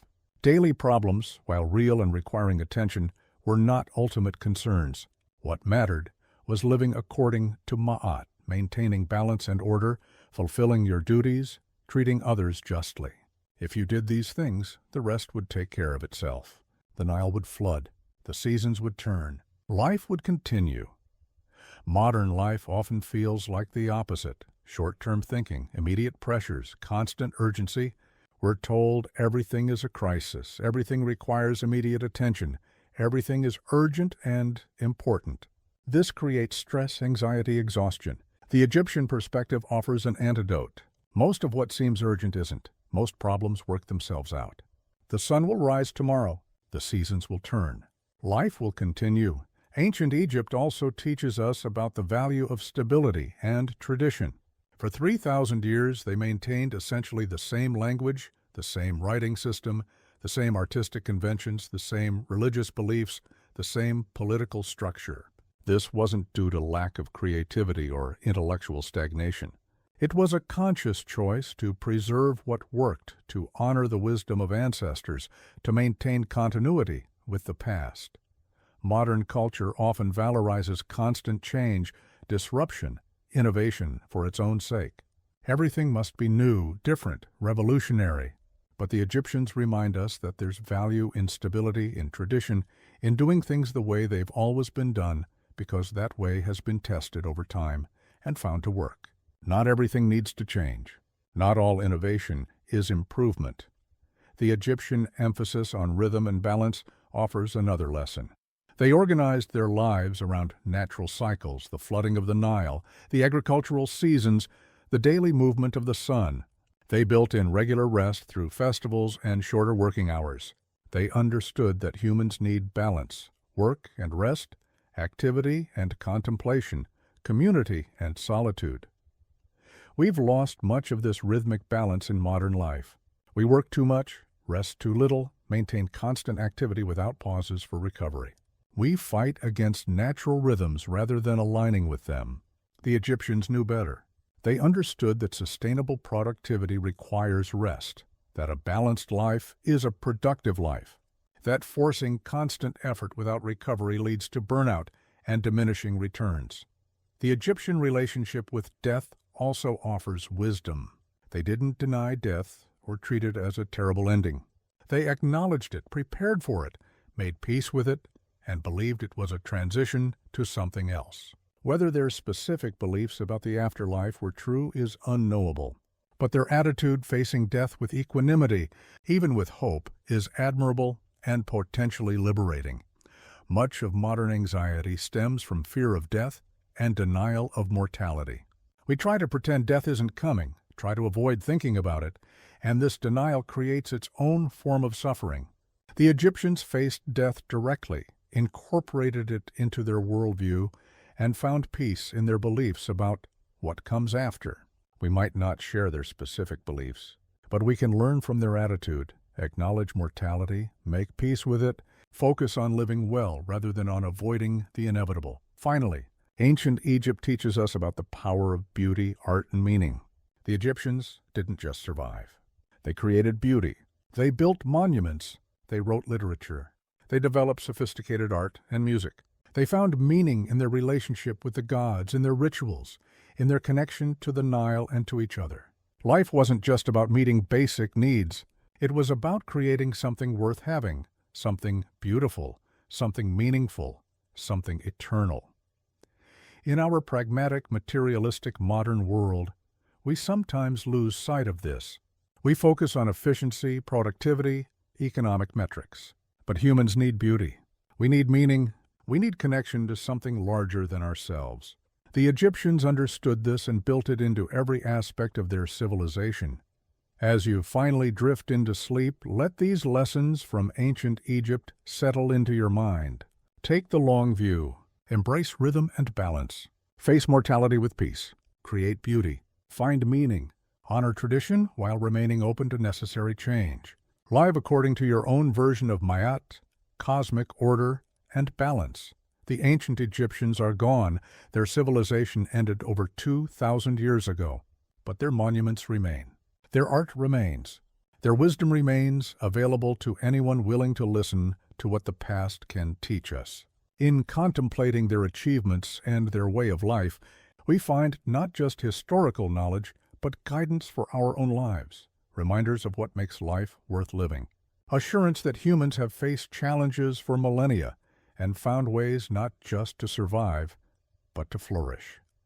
Sleep well, knowing that you're part of a long human story, that people have lived and loved and built and created for thousands of years, that the challenges you face are not unique or insurmountable, that the sun will rise tomorrow just as it rose over Egypt 5,000 years ago, illuminating the pyramids, reflecting off the Nile, bringing light and warmth to a civilization that understood the value of patience, balance, beauty, and peace.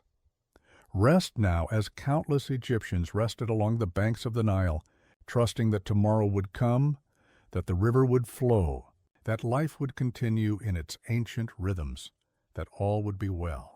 The wisdom of Egypt is yours now, a gift across the millennia, a reminder that peace is possible, that beauty endures, that the best things in life are eternal. Good night. There is something peaceful about contemplating Egyptian art. Its order, its clarity, its adherence to timeless principles of proportion and harmony, these create a sense of visual peace.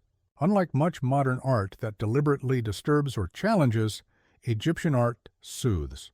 It presents a world that makes sense, that follows rules, that has been carefully thought through and beautifully executed. As you lie there with your eyes closed, you might visualize Egyptian art, the clean profile lines of a pharaoh's face, the hieroglyphics in neat rows, the bright colors of a garden scene, the graceful curve of a cat's back, the symmetry of a temple facade. Let these images calm your mind. The Egyptians created them to last forever, and in a sense they do last forever, imprinted in human cultural memory, still able to bring beauty and peace to people thousands of years after the artist's hands stopped working.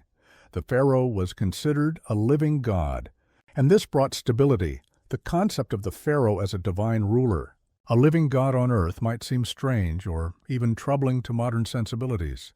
But in the context of ancient Egypt, it was actually a source of stability, order, and peace. Understanding the pharaoh's role helps us understand how Egyptian civilization maintained such remarkable continuity for so long. The pharaoh was not just a political leader. He, or occasionally she, was the embodiment of the god Horus while alive and would become Osiris after death. The pharaoh was the intermediary between the human and divine realms, the person responsible for maintaining Ma'at, cosmic order, on earth. The pharaoh's proper performance of rituals, the pharaoh's just rule, the pharaoh's very existence, all these kept the universe functioning correctly. This was an enormous responsibility, but it also provided clarity. There was no confusion about who was in charge. There was no ambiguity about the source of authority. The pharaoh ruled by divine right, chosen by the gods, born to the role, usually, destined to lead. This eliminated succession crises in normal times and provided a clear chain of command that made governance more efficient. The pharaoh's divinity also meant that obeying the pharaoh was a religious duty, not just a political obligation. You weren't just following a human leader who might be wise or foolish, just or unjust. You were serving the gods through the pharaoh. This gave the government legitimacy and stability, reducing rebellion and dissent, creating a unified society focused on common goals. In practice, of course, pharaohs were human, with all the flaws and limitations that implies. They could be wise or foolish, energetic or lazy, just or tyrannical. But the office itself, the institution of divine kingship, transcended any individual pharaoh's qualities. Even a weak pharaoh was still the divine ruler, still the necessary intermediary between humans and gods, still essential to maintaining cosmic order. The pharaoh's daily life was heavily ritualized. Each morning, a ceremony called the opening of the mouth would symbolically awaken the pharaoh, just as the priests performed the same ritual for god statues in temples. The pharaoh would be bathed, dressed in specific garments, given specific foods for breakfast. Throughout the day, the pharaoh would perform various rituals, receive reports from officials, make decisions, hold audiences. In theory, the pharaoh was personally responsible for all temple rituals throughout Egypt. In practice, this was impossible, so priests performed most rituals as the pharaoh's representatives. But the pharaoh personally performed key rituals, particularly those at major festivals or in important temples. These weren't just symbolic acts. Egyptians believed that if these rituals weren't performed correctly, the gods might be offended, the Nile might not flood, chaos might return. The pharaoh's ritual duties were as important as any administrative or military responsibilities. The pharaoh was also the supreme military commander, though again, generals would actually lead armies in the field. The pharaoh was expected to be a warrior, to personally participate in battles, to lead from the front. Many pharaohs did exactly this, campaigning in Nubia or Syria-Palestine, personally commanding troops. Even elderly pharaohs were depicted in temple reliefs as mighty warriors, smiting Egypt's enemies, maintaining the image of the pharaoh as protector and champion. The pharaoh was portrayed as eternally young, strong, and victorious. Temple reliefs showing pharaohs as old or weak are extremely rare. The pharaoh was an ideal, a symbol of Egypt's power and divine favor, not just a specific individual. This idealization meant that the office itself remained constant, even as individual pharaohs aged, died, and were succeeded by new pharaohs. Succession normally passed from father to son, though not always to the eldest son.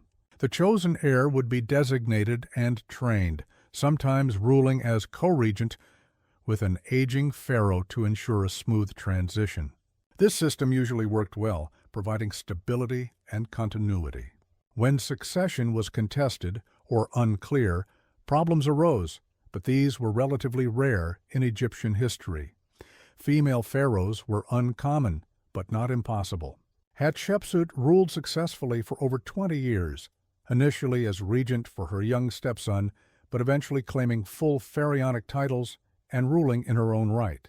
She was depicted in temple reliefs wearing the false beard and other regalia of kingship, maintaining the iconography even though she was female.